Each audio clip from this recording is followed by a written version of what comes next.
Sebenarnya apa yang ditakutkan dengan rilis-rilis itu? NU merasa kerugian apa dengan kemunculan banyak organ-organ yang memang isinya adalah orang-orang NU? Beda kasus kalau misalnya orang ngaku-ngaku NU kemudian pakai nama-nama NU, itu semua kan tracknya jelas. Kiai Maduddin jelas, Mas Taufik jelas, FKGMNU Gus Ulil Absor Abdallah sekarang bahkan salah satu ketua PBNU dan ketua Lakpesdam, atau organ-organ yang lain misal organisasinya Arifin Junaidi jelas.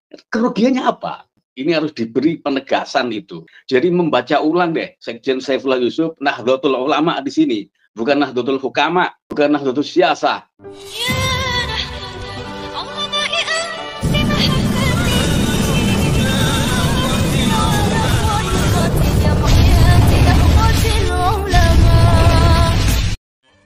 Saya mencoba untuk membaca perspektif atau spektrum pemikirannya Saifullah Yusuf secara khusus ya, dengan penyebutan atau rilis yang menepis bahwa mereka-mereka yang menggunakan atribut NU itu adalah tidak boleh atau bukan bagian dari PBNU atau dari Keramat Raya. Spektrum yang saya lihat adalah bahwa Saifullah Yusuf secara khusus tampaknya melihat bahwa NU ini adalah sebuah teritori. Sementara Himanu, Patman, PWI, kemudian himpunan pendidikannya Arifin Junaidi dan lain-lain itu, mereka melihat bahwa NU itu adalah identitas. Nah, kalau cara pandangnya teritori dan identitas otomatis akan benturan. Sejak kapan NU menjadi teritori itu? Maka kemudian bagi saya secara pribadi, rilis itu tidak penting, bahkan hal yang sia-sia. Itu menggambarkan bahwa pengurus PBNU itu kelabakan, menggambarkan bahwa betapa kerdilnya cara berpikir mereka, menggambarkan betapa sifat-sifat keulamaan telah tanggal dari sebagian besar mereka.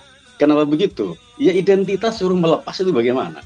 Kalau cara pandang teritori yang saya maksud adalah bahwa jangan ganggu dong ini teritori kami. Jangan sampai kemudian di teritorial kami ini ada organ lain yang kemudian mengklaim sebagai kami juga. Atau secara mudah itu adalah rebutan jamaah, kan gitu kan.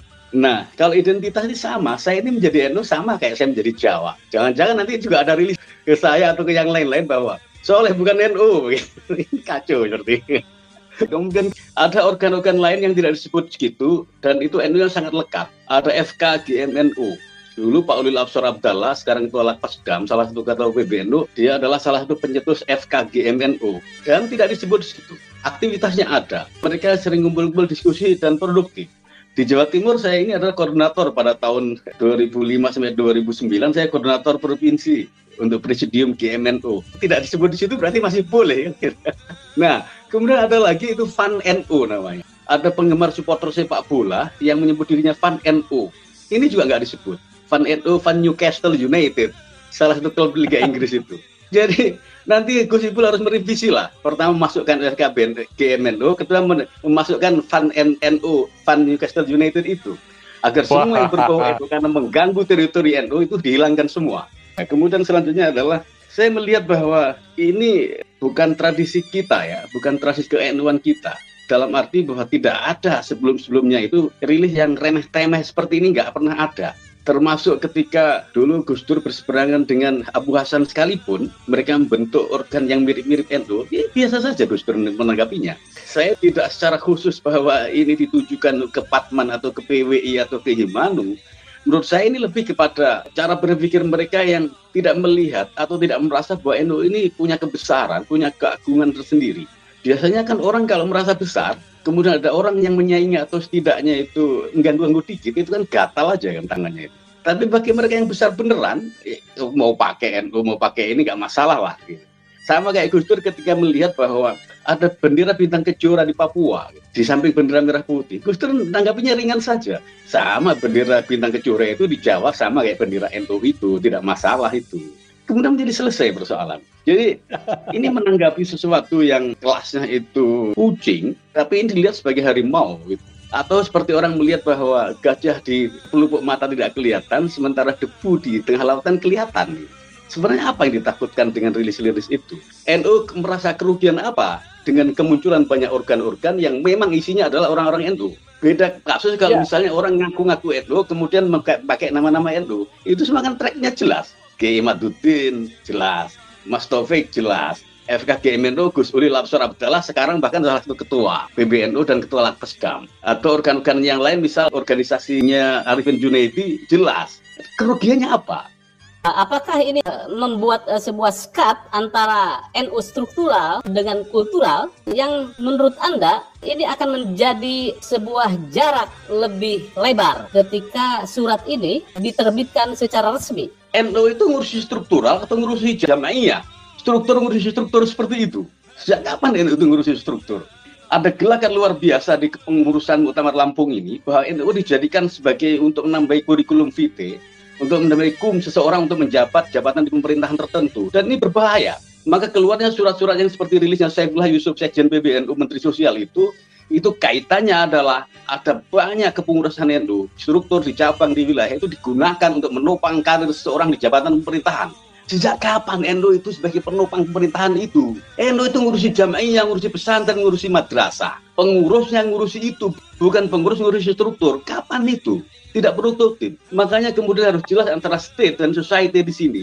NU ini society. Bahwa seseorang berkarir di pemerintahan boleh, tidak ada yang melarang. Tetapi bukan berarti bahwa mereka kemudian melupakan tanggung jawabnya sebagai NU, mengurusi umat, mengurusi pesantren dalam arti sebenarnya bukan sekedar untuk menopang karirnya. Ini luar biasa gejala ini. Coba kalau kita lihat pengkaderan sekarang, isinya itu ketua Kakan Kemenak, Kakanwil Kemenak, atau orang-orang Kemenak atau rektor atau dosen-dosen itu. Di luar itu kemudian, nah kalau seperti ini kan NU menjadi negara kawin satu. Khusus tentang PWI-LS itu ya. Menurut Anda ini karena ketakutan PBNU terhadap gerakan PWI-LS dan gerakan Patman sehingga perlu menerbitkan surat itu? Saya melihat bahwa ini adalah ketakutan sebagian pengurus saja. Gerakan-gerakan itu tidak akan mengubah garis hitohnya NU ya.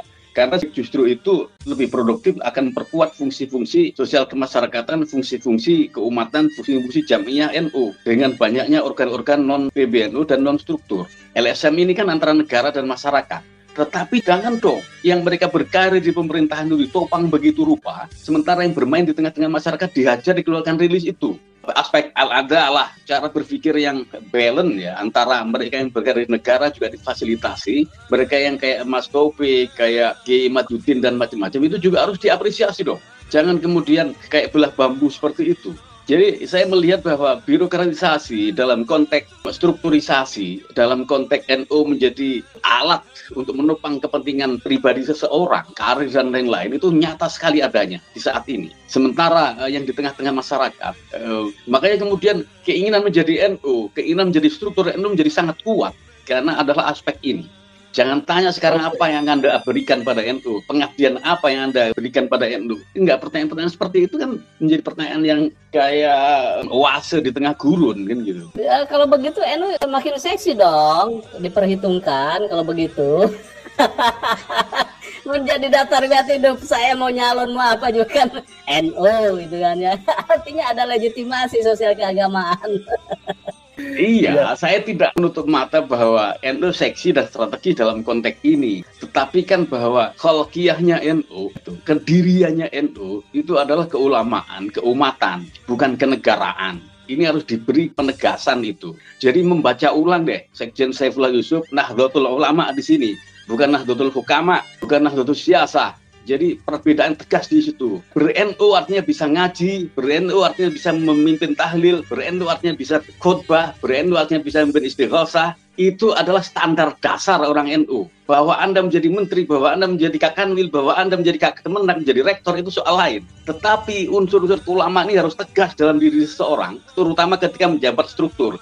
Jangan sampai ketua PC tidak bisa membalah. Jangan sampai ketua PW tidak punya pesantren. Jangan sampai apalagi ketua umum atau rois am atau sekjen tidak bisa mengelola umat, tidak bisa mengelola pesantren, tidak telaten nongkrong ngaji bersama santri-santrinya.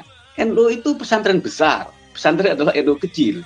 Jadi ini identitas dan ini adalah kholqiyahnya NU. Ini adalah standar etik seseorang yang duduk dalam kepengurusan NU. Beda lagi kalau misalnya NU cabang Katolik, NU cabang Protestan, dan lain-lain itu soal lain. Itu candaan Gus Dur itu. Apakah Anda melihat bahwa ada kekhawatiran PWI-LS menjadi sebuah kompetitor besar oleh NU, katakan PBNU, gerakan-gerakannya? Semua rilis yang disampaikan oleh Sekjen Saifullah Yusuf itu, termasuk soal PWI, LSI, soal Jatman, soal Himanu, dan lain-lain, itu tidak bermakna sama sekali ketika Saifullah Yusuf masih rangkap jabatan. Karena posisi sekjen itu sangat strategis, posisi menteri juga tidak bisa ditinggal dalam konteks bernegara. Maka dia harus memilih sekjen PBN itu atau menteri sosial. Baru kalau dia bisa memilih lengser, semua yang disampaikan tentang NU itu efektif, berwibawa, bertenaga, dan dicontoh oleh umat.